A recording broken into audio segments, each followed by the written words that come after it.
going across the veil. On the right hand side you can see somebody with a 6 foot by 4 foot diffuser, silver reflector. He's throwing light back on to her hair. Yeah. And the one that's in the foreground resting on the box is again just throwing light up into the front of her dress. Now, bearing in mind that I've already said that when you take your photographs, you have to understand where you're going to crop and what's going to be in the picture and what isn't.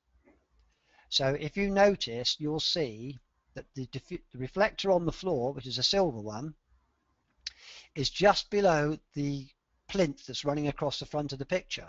Yeah. Because I didn't want to have to retouch that and take it out. So I've set this up. Now this is a picture taken from the side just for demonstration purpose to show you the setup to achieve results like you're going to see. So if you can see, this is the equivalent of a 4-light setup, but done with reflectors, diffusers and blockers. Yeah. And then that's the result. Wow, beautiful. Absolutely stunning. So now going back to this other previous image, that is the exact light that I have taken and controlled and tamed with the use of those Laster lights.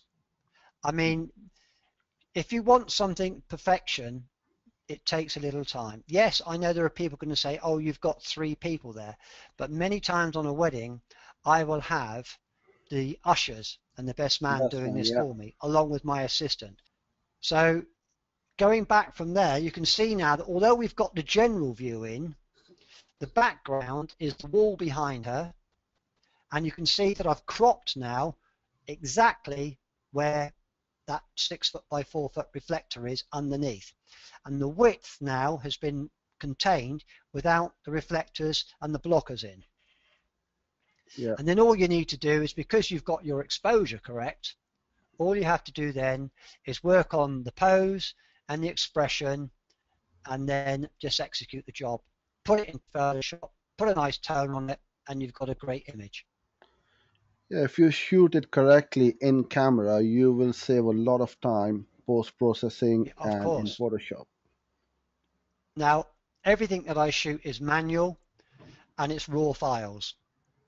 But I do very, very little to my work once it's come out. You don't need to do much. Because I've really understood how to use these reflectors. I've been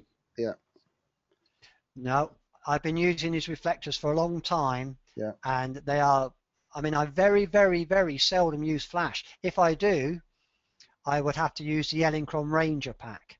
If I was in a very, very dim situation. But most of the time on the wedding, you haven't got a lot of time. So you just need to know what you're doing, know how to use your reflectors, and don't leave them in the boot of the car like a lot of photographers do. No. And with the modern DSLRs, you don't need to use flash on camera, because with high ISO so good, you can shoot at 10,000 ISO without any problems nowadays.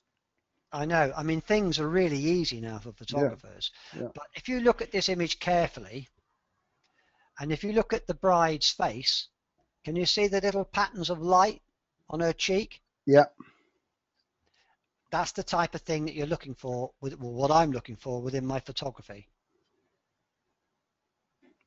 And again, this is another shot with, again, the 2 Graces. Same thing, same degree of control, but just a different image.